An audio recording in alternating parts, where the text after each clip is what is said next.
Lord, may we serve you all our days, ever rejoice to sing your praise, as we together your wisdom seek.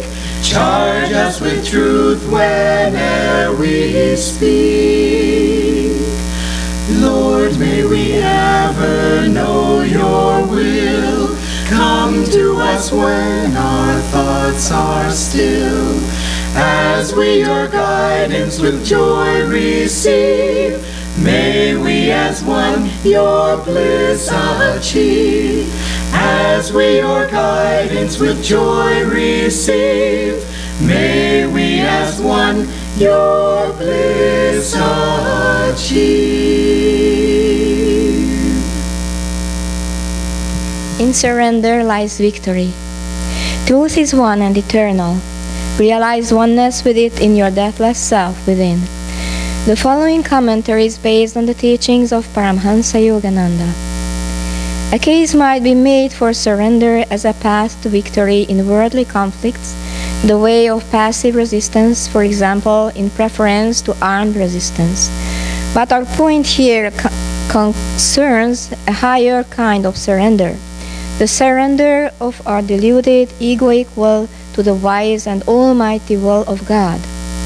Human will is, as Paramhansa Yogananda used to say, guided by whims and limited understanding.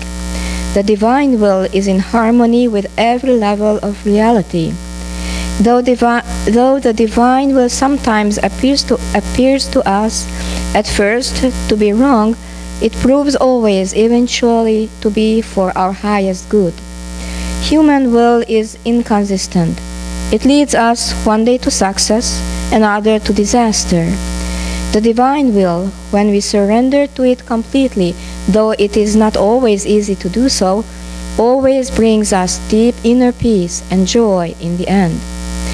Jesus Christ demonstrated this perfect surrender to God's will in the Garden of Gethsemane, the night before he was captured and imprisoned, preparatory to his crucifixion.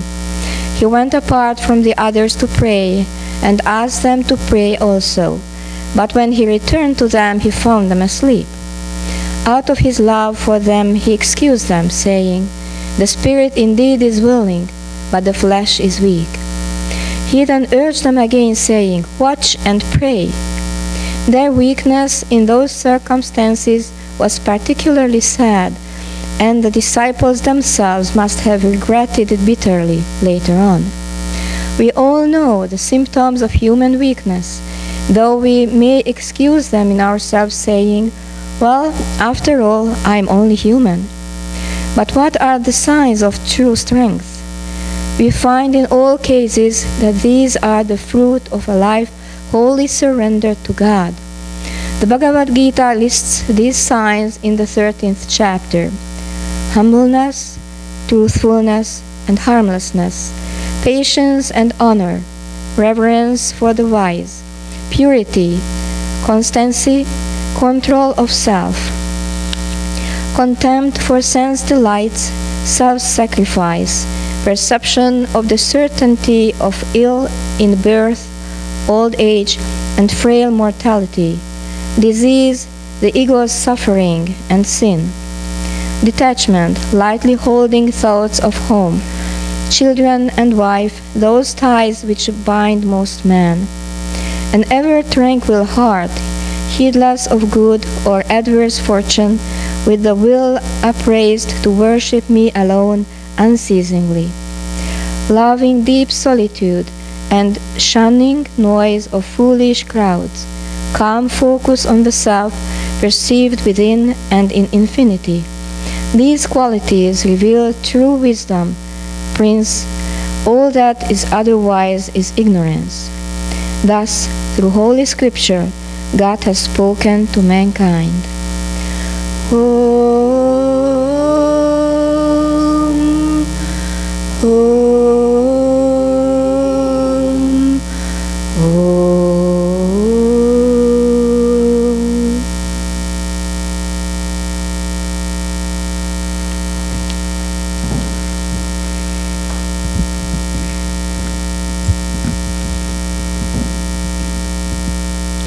I'd like to share with you a reading from the book Whispers from Eternity by Paramahansa Yogananda. This, on the back of the book, he says, "There are three Bibles from which I draw my inspiration: the Christian Bible, the Hindu Bhagavad Gita, and my Whispers from Eternity, which are given to me by God."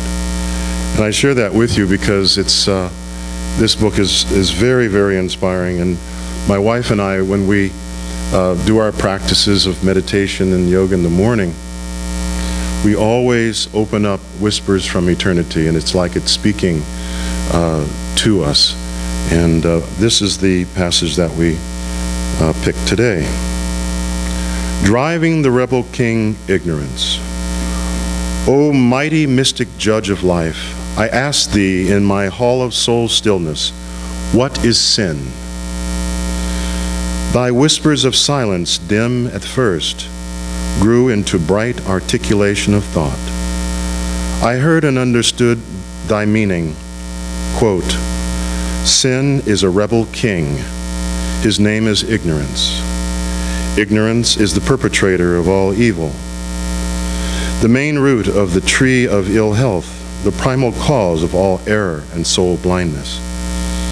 King Ignorance and his army of bacteria, physical disease, mental desires, dullness, and false ambition, spiritual indifference to high truths, has been devastating the nourishing harvest fields of spirituality. That harvest of countless fulfillments was ripe for reaping when the harsh thread of error trampled it to the ground. I wanted to weep with despair when I heard thy voice whispering to me in my soul. The sun of my protection shines on all these always, equally on the sunny days and on the coal black nocturnal hours. Thou should always have faith in me and smile, for the greatest of all sin against me is not to be happy. Let the ripples of unceasing smiles play over thy face. Through their transparency, my light will come to thine assistance. By smiling with determined happiness, thou wilt always please me. This topic today on surrender is a very essential one on the spiritual path, because it's really a battle between the ego, or the little self, and God, the higher self that is quietly and silently trying to guide us. Mahatma Gandhi stated, I listen to the voice of silence within my soul, and through that inner voice, I am guided daily. This voice of silence is our higher self. It's the quality of our soul nature, or our link with the divine. There's a very funny story that I found on the internet. And it's a story of two boys. They're very rambunctious, and they live in a small town out in the Midwest, and very religious town. But they're getting into trouble doing all sorts of things around town, breaking things. I reflected when I was reading this story how when I was a kid, I was constantly breaking things. And I would get these whippings, these spankings, and I got to the point when I broke a glass or something, I would just run to my mother, I broke it, yeah! Ready for another whipping. So these two rambunctious kids, they were running amok around town, breaking things and getting into mischief. And so the parents, they just got tired of all this ruckus that these two boys were getting into, so they took them to the village priest. And so the village priest brought one boy in at a time, and he set them down, this one 8-year-old boy, and said, "Where is God?" And the kid was looking, "Where is God?"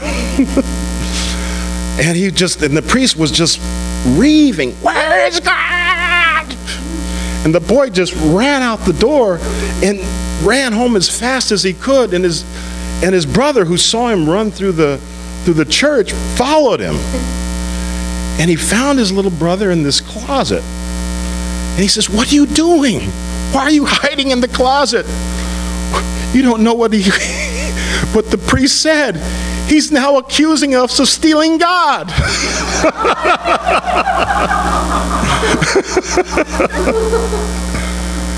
I thought that was quite fun. And it really is like that. You know, there's this whole movement afoot of atheism, and you know, this thought of the only thing that matters is the fulfillment of what I do in my life, and I choose what I do. And of course, I love to dance and party and get drunk and get high. And you look at the billboards on Sunset and Hollywood Boulevard, you know, control HIV, and they show you the drugs of a preference on the street that are up on the billboard, and they said, "Come get a checkup." And so this is what our Ananda Center is about. We're here to get a little checkup. A checkup in terms of our spiritual values and understanding who we are on the deepest level. Not just hanging out at the Viper Club on Friday and Saturday nights, but coming to an understanding that there's something more, so much more than we realize. And this is why we are here in this world. It really is the purpose of life. I remember when I was growing up, I always had this question in the back of my mind as a kid. Why? What is the purpose behind these rituals in my church? Why do my parents act the way they do? Why do we eat the foods that we eat in our home? I remember I was sawing on a beef steak once. I had just had a fantastic football practice, and I was really exhilarated from the workout, and I came back, and my mother had this beautiful, big, thick beef steak on the table and on the plate, and I started sawing at it and chewing on it. God, this is so tough, and why do I need to eat this? Why? I mean, I feel so good right now, energized from my workout. Why do I need to eat this? And I thought, I should become a vegetarian. And this was my first spiritual experience that I had. There was a voice that spoke to me very clearly in my mind. You will become a vegetarian. And I just wept. I said, wow. Well, I guess I better eat this steak for now, though. The other day I was at my job at the selling tickets for the Walt Disney Concert Hall, and we were having a little party, and they had sandwiches and cold cuts and different things, and a fruit plate and vegetable plate. And so I piled my plate up with vegetables and dip, peppers and broccoli, cauliflower, different vegetables, and a little cheese and one slice of bread. And they said, "Robert, are you a vegetarian?" I said, "Yes, for 35 years. Silence in the room. You know, there's this battle going on within ourselves and within all life, and this battle can be seen very clearly as through different levels. We call it the gunas, the three gunas. There are qualities in life that uplift our awareness, our energy, and that's why I'm a vegetarian. And then there's qualities that bring our energies down. And the quality of meat, for example, is what is called tamasic. It's a downward pulling energy. And so when you want to lift your energy up, you want to eat things that are more light and energizing. So vegetables provide that opportunity. Yogananda, he in fact analyzed it to the point where meat has not just a downward pulling energy, but it has the quality of the animal by which you're eating. For example, pigs. I remember in India, when I first went to India, I couldn't believe it. Seeing these pigs going through the gutters and the sewers. I was in Brindaban on the bus, and we were driving through the streets of Brindaban, and these pigs were just scooping up the excrements of everyone's from the houses that were coming down into the gutter. And I just said, oh my God, no wonder you don't want to eat pigs. They're the garbage disposal system of India and of the world. And so Yogananda said, it's not just the pig or even the cow, but it's their intelligence. It's their intelligence that allows them to know certain things, especially when they're going to be killed. And there's a great fear and terror. You know, if we, were faced with a tsunami coming through the Pacific Ocean, we've seen that experience in Japan, the horrible experience of those people when that tsunami came through, and it was terrifying. And also in Indonesia, that terrific feeling of death, impending doom on its way, the animals are aware of that. And this is Yogananda's explanation about becoming a vegetarian and tuning in more to the elevating qualities of food, is because that fear, that pain, that thought of suffering is impregnated into the meat. And it poisons the meat. And so when you're having your cold cuts around the table at your staff party, think about it, reflect, become more aware of what's going on with the meat. Because when you ingest that, you begin to ingest fear, anguish, and the pain of death. And I know when I was growing up, I had this question about the meat. And everyone in my family was paranoid. Just everyone. Fearful of this, fearful of that. You gotta watch out. Be careful of this, be careful of that. Constantly being looked over like this, the mother hens pecking at you and trying to guide you in the right way. I just thought, I just can't handle being in that environment. Anyway, there was a case where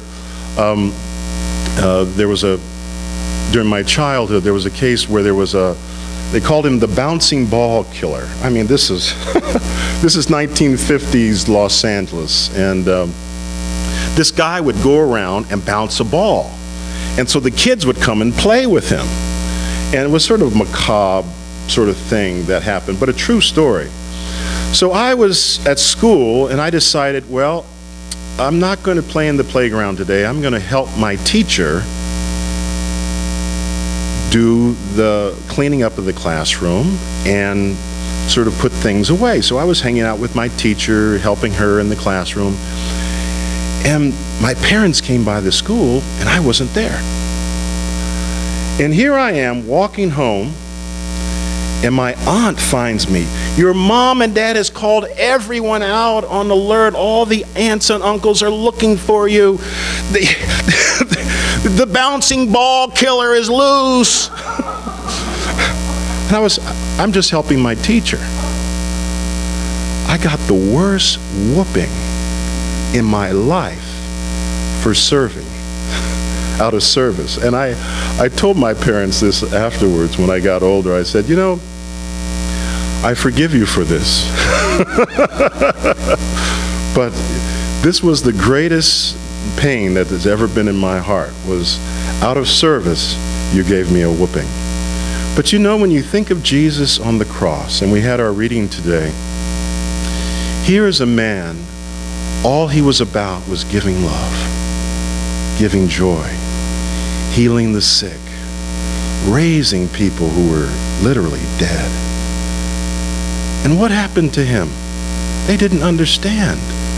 When he said before the courts, I and my Father are one, this was beyond belief.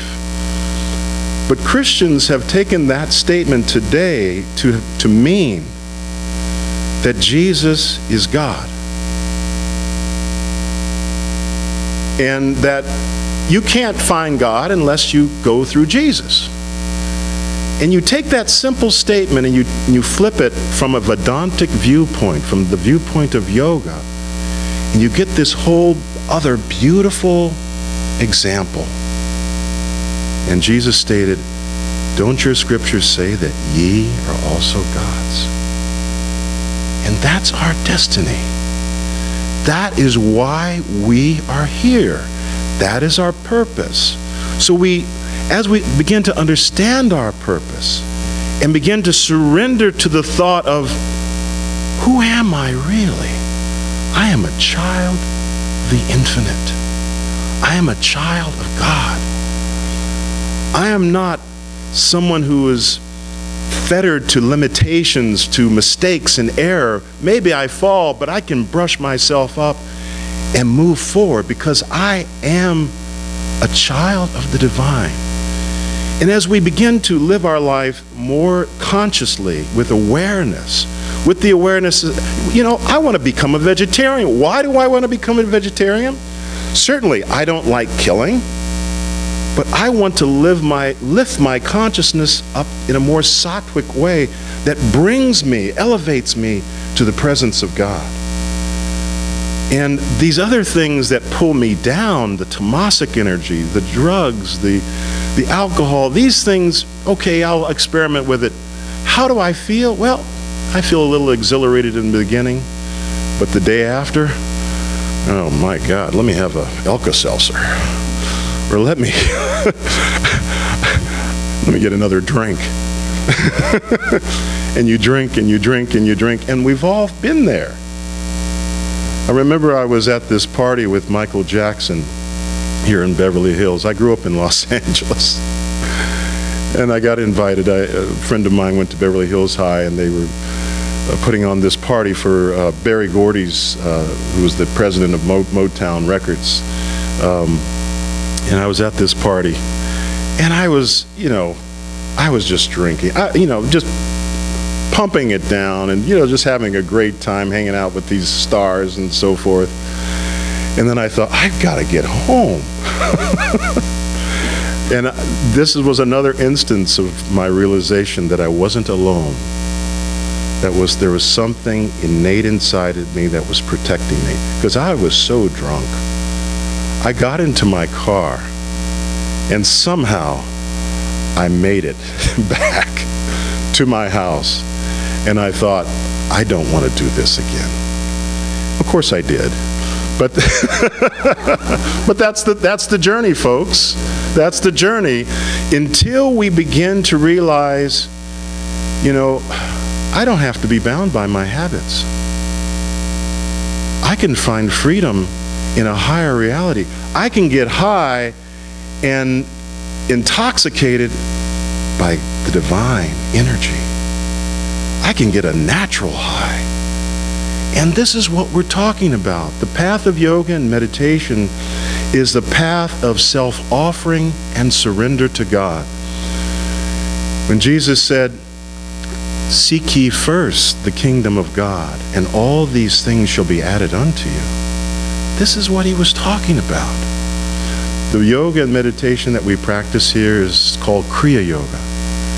And as we surrender ourselves on a daily basis to a little bit, Krishna said in the Bhagavad Gita, even a little bit of this practice will free you from great fear and great suffering.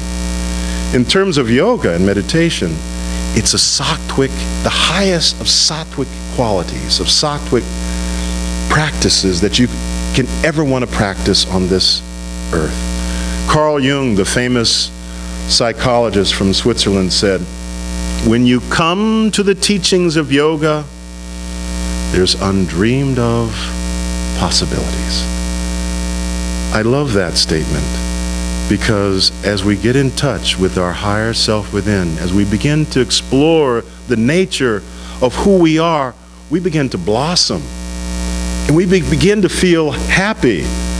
There's a chant that was in Yogananda's chant book years ago, is God of beauty is now reigning in the temple of my heart, in the temple of my heart. God of joy is now reigning in the temple of my heart, in the temple of my heart. As you begin to chant these things, chanting, Yogananda said, is half the battle on the spiritual journey. As you begin to incorporate these things into your life, you begin to see life as a film. You know, here we are in Hollywood, and you know, this is the entertainment capital of the world. What a glorious place to live in. What an opportunity for all of us to begin to reflect on the cosmic motion picture show that we're all living right now. And what is this cosmic motion picture show all about? God is everything. He's playing all the parts. He's playing you, He's playing me, He's playing everybody. But God is sad when His players in this creation don't wake up to see the director behind the movie, directing the show. Yogananda, he would often go to the film, the motion pictures, and my wife, we like to go every Friday night, or Saturday, when we have our one day off during the week. And Yogananda was in with some of his disciples in the film, and everybody was hollering and screaming. It was a horror film. And some of the disciples said, "Well, Master, are you okay?" "Yes, I'm okay. I'm watching the big picture," the inner movie. He had his eyes closed and focused at the spiritual eye in meditation. And when you open your spiritual eye up, you begin to see what's going on. And that's why we meditate and encourage the habit of developing the practice of meditation, because even if you don't see the veils lifting before your eyes, just the habit will help you gradually to affirm, I want to be introduced to the director behind the facade of this cosmic motion picture. That's our desire that we try to cultivate in our hearts. We want to surrender to the dictates of this cosmic director and know that if we can get in touch with God's will, everything in the future will improve. Sri Yukteswar, Yogananda's guru, said, Yogananda was asked once, in your autobiography of a yogi, what was the most important statement that was ever made? And Yogananda's response was, my guru, Sri Yukteswar, said that the past of all people are filled with sin and grief, with many shameful experiences. But if one makes the spiritual effort today, all things in the future will improve. And I want to leave you with that. This concept of surrender is all about living your life with greater awareness and seeing that God is playing through you right now. And all you need to do is say, Lord, if you're real, guide and show me. Help me to play my part as an actor on this stage of life to the best of my ability. No matter if I fall, no matter what happens. I can be accused of this or that, but never leave me. We have friends of ours who, this one fellow who was very famous, who actually had a whole TV series called the Billionaires Boys Club. He was put into prison, and I put this out to our internet crowd too.